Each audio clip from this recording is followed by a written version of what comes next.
ایران کے بادشاہ نے اپنے بیٹے کو پڑھانے کے لیے ایک استاد صاحب کا بندوبست کیا. استاد صاحب کو کہا کہ میرے بچے کو دین پڑھائیے، میں چاہتا ہوں کل اس نے عنان حکومت کو سنبھالنا ہے تو یہ دین سے آگاہ ہو جائے، اس کو کچھ سکھائیے، پڑھائیے.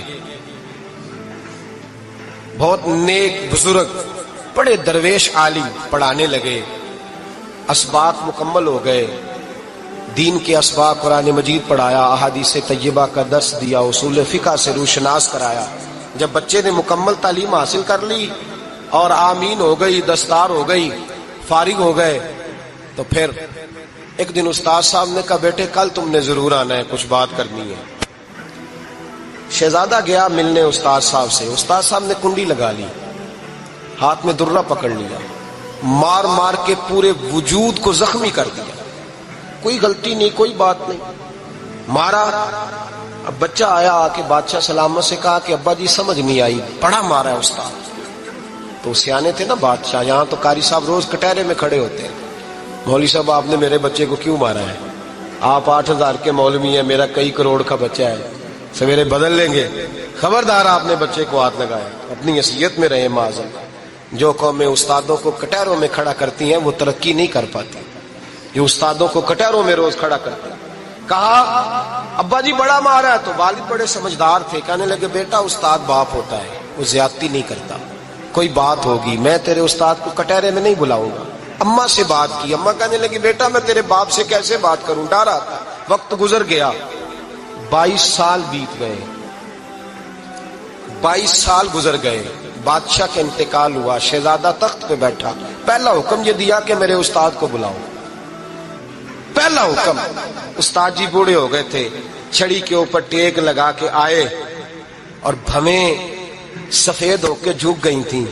یوں آنکھ کھول کے بڑی مشکل سے دیکھا، کہنے لگے شہزادے حکم ہو. کم میں شہزادہ نہیں، اب میں بادشاہ بن گیا ہوں.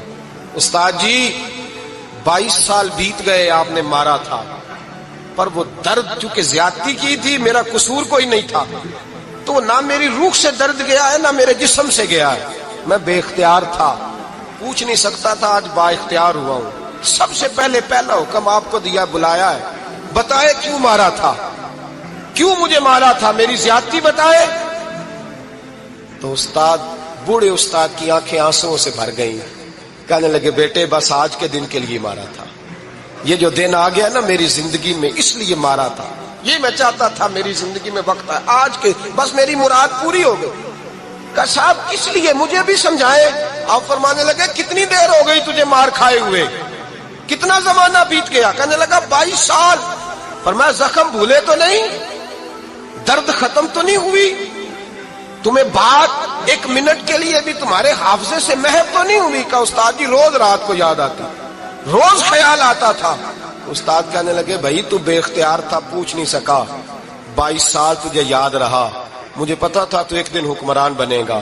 میں نے تجھے اس لیے مارا تھا کہ بیٹے یاد رکھنا، کسی پہ ظلم نہ کرنا.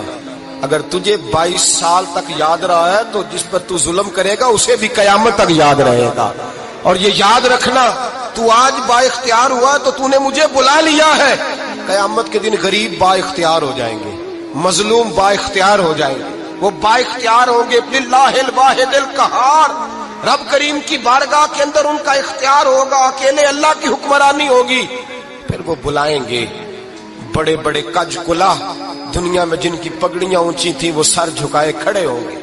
دنیا میں جو ڈکٹیٹر بنتے تھے ان کی پشتیں لال ہوں گی، ان کو غدار لکھا جائے گا، قیامت تک نہیں بھولے گا.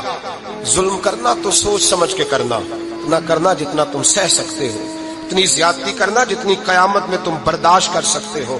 میرے نبی کریم صلی اللہ علیہ وسلم نے فرمایا ظلم سے بچو، یہ قیامت کے اندھیروں میں سے ایک اندھیرا ہوگا. زندگی میں زیادتی نہ کریں. اگر تھوڑی دیر کے لیے کوئی چیز برداشت کر جائیں گے تو وہ فائدہ دے جائے گی، کچھ دیر کے لیے اگر سہ جائیں گے تو نفع مل جائے گا. سہنے کی کوشش کریں لیکن زیادتی نہ کریں. نظر کو، سوچ کو، ذہن کو پاک رکھیں. اور میرے بھائی زندگی پوری ظلم سے بچیں، زیادتی سے بچیں. امیر المومنین حضرت جناب سیدنا عمر فاروق رضی اللہ تعالیٰ عنہ رات گھر میں تھے تو رونے لگے، بڑی دیر تک روتے رہے. والدہ اٹھی تو صاحبزادے سے کہنے لگی پتہ کرو تمہارے باپ کو کیا مسئلہ ہے۔ شہزادے آئے، کہنے لگے امیر المومنین والد گرامی کیا ہوا؟ تو حضرت عمر فاروق کہنے لگے بیٹا اپنی اماں کو بلاؤ۔ والدہ آ گئی، کیا بات ہے؟ کچھ طبیعت خراب ہے تو حکیم کا بندوبست کیا جائے۔ تو حضرت عمر کہنے لگے کچھ بھی نہیں، آج مسجد سے نکلا ہوں تو نبی پاک کے صحابہ میری تعریفیں کر رہے تھے۔ یہ حضرت فاروق اعظم کے وصال کے قریب کے دن ہے، تعریفیں تو حضرت یہ رونے کی بات ہے کہ خوش ہونے کی؟ آپ فرمانے لگے نہیں، سوچتا ہوں باہر تو میں اچھا رہا ہوں، پتہ نہیں گھر میں ہی کوئی زیادتی نہ ہو گئی ہو، پتہ نہیں تمہارے ساتھ بھی میرے معاملات ٹھیک تھے کہ نہیں، صحابہ تو تعریف کرتے ہیں، رو رہا ہوں تمہاری وجہ سے نہ الجھ جاؤں، بیوی ہی نہ کہے میرا حق ہی ادا نہیں کیا۔ یہ لفظ کہتے کہتے پہاڑ ہے یہ شخص، کیسر و کسرا کانپتے ہیں۔ حضرت عمر رو پڑے، بی بی سے کہنے لگے مجھے اللہ کی رضا کے لیے معاف نہیں کر دیتی؟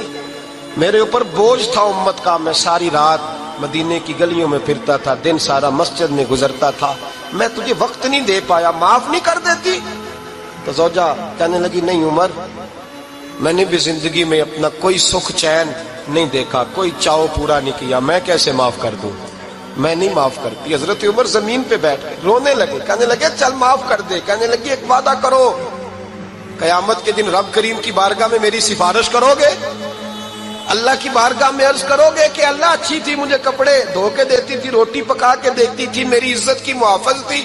جناب عمر کہنے لگے تیرے ساتھ وعدہ ہے، رب اپنے فضل سے عمر کو جنت دے گا تو عمر تجھے جنت میں ساتھ لے کر کے جائے گا، تیرے ساتھ وعدہ ہے۔ بھائی